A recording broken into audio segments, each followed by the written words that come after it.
I became caretaker manager, and I had one game, I think it was Huddersfield, and I lost it against Peter Jackson, and I was like, oh my God, that might be my opportunity.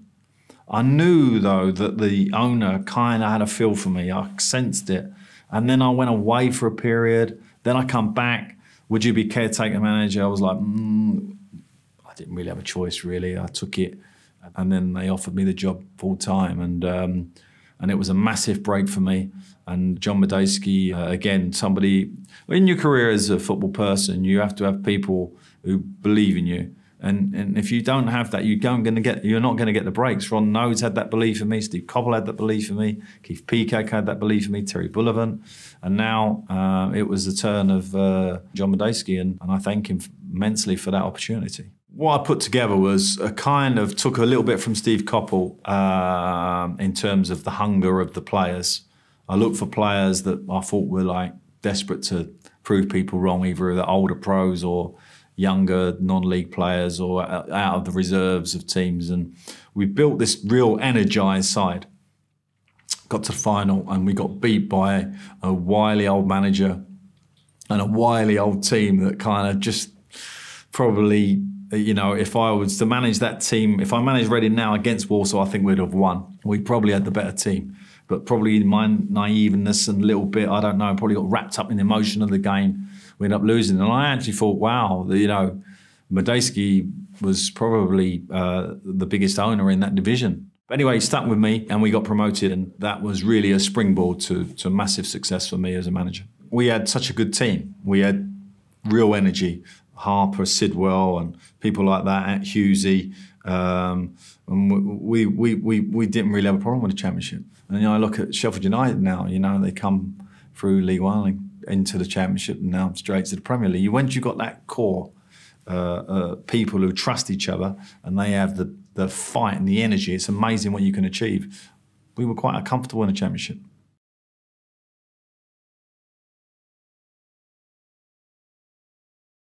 I remember Keith Peacock, are you really sure you want to go there?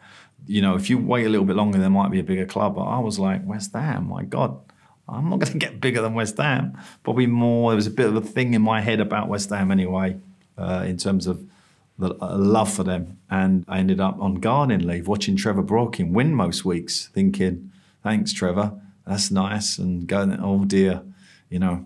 So I opened up at West Ham. West Ham fans were very much, yeah, good, great, done great already, but this is West Ham, we want Trevor. And I walked into that changing room with some real senior pros who had been in the Premier League for the last 5, 6, 7 years or whatever, and did not want to play in the Championship. No interest in being at West Ham. I won't mention any names. They wanted to be back in the Premier League where they belonged, and I get that. I had to kind of cut through which ones were going to be some of them senior ones who wanted to be with me, and those who definitely didn't want to, and try and move them, shift them away. But they were doing damage on the training ground, you know, so what senior pros can do, you know, talking down to me and trying to make it problematic for me and my coaches. Okay. And we managed to get a young side together, build a side, and we missed out, went all the way to the playoff final and missed out.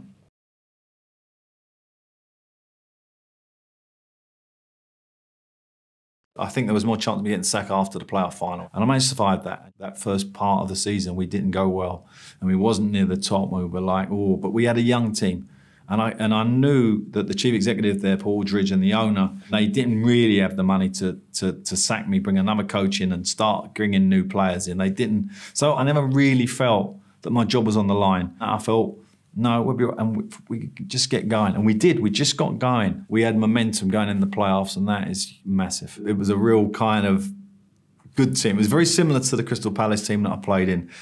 I wasn't part of their sort of little bear pit that they had, but it was a different, same sort of feel to it though. Hunger, Rio Coca, Zamora, Mine, people like that. It was a real kind of like camaraderie between them.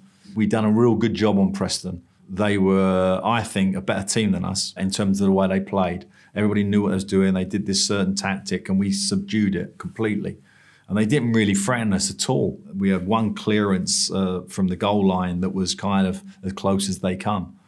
But it was an amazing game for us, and the feeling of winning a playoff final was the same as getting promoted at Crystal Palace. Probably the two best feelings I've ever had. And that summer, I remember just thinking, wow, it's going to be amazing. You know, when you're at a club like West Ham and you've got that stadium, you know you've got a chance home games. You just know, because the atmosphere is going to give you that extra player at times.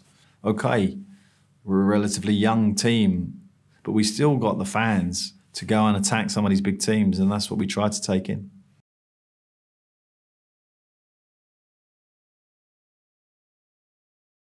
It was a game against a team that were better than us. We have to remember that. And so our striker was injured, and should we have played him? Shouldn't we have played him?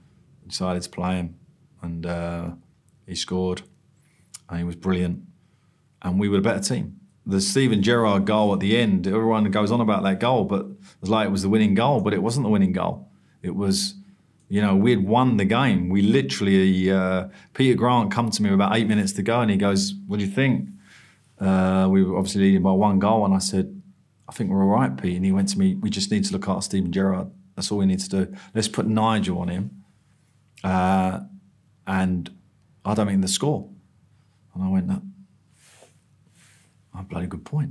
So we did. With about 5 minutes to go, Nigel just followed Steven Gerrard around, and we didn't look in any trouble at all. They had a lot of the ball, but we wasn't really looking like we was going to concede. And then Steven Gerrard just got the He was like, he weren't getting the ball. Nigel was following him around. He just decided to go very, very deep. And to which point, Nigel, being as honest as he was, thought, oh, well, he's okay there, and started sitting in front of the back four. Obviously, he picks the ball up. And we were both, I'm looking at thinking, no. And then he hits it and scores. And, you know, you kind of think, that's you done. You know, that's all the momentum now with the other team. And then, of course, about 5 seconds later, you realise, okay, it's not over, actually. We got 30 minutes of injury time here. And we should have won the game in injury time, actually. We had a massive chance. I think Marlon Aylward had a big chance to win it in that period. And they'd pushed so hard in that last 15 minutes, they were actually physically tired in extra time. So we had a great opportunity and we couldn't get it over the line, which was a shame. And then we ended up losing on penalties, which no one really remembers other than West Ham fans probably. And it was difficult. It was one of those blows you have in football that actually you just have to survive. I think that's the only word. You have to survive as best you can. And look back on the tactics and everything else and say, okay, we might have done a couple of things differently, but we did a pretty good job, and the players did an unbelievable job. And on another day, we would have won.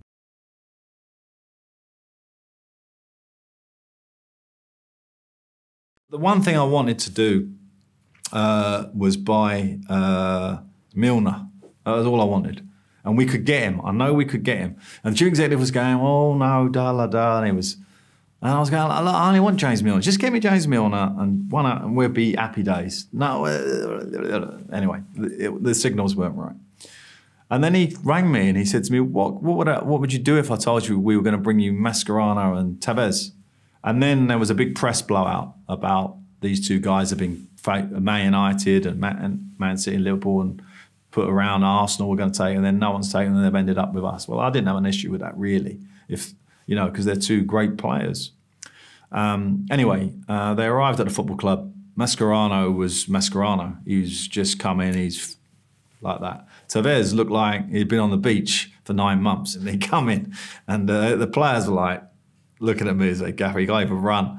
And anyway, we was trying to get him up to speed, and Mascherano was a position I didn't really want. It was very, very complicated, and but two, as you know, two world-class players coming into a team that was really, apart from Yossi Benayoun and Dean Ashton, probably wasn't ready for players of that ilk. Or what I would say though was that in my mind I was like, I don't care about all these issues, because if I've got Dean Ashton and Tevez, I don't care, we will definitely do well. And then unfortunately, Dean Ashton got injured on England duty the day before the season, the week before the season started. And at that time, and I would say this to anybody, he was the best player I've ever worked with at that particular time. He was super fit. He would have been England's striker for the next 5 or 6 years, I think. And it was a massive, massive blow. And it left us with the possibility of what we were going to do with Tevez. Could we play him on his own? Of course he can do that, but at that time he couldn't because he just wasn't physically possible to do. So it caused a lot of problems.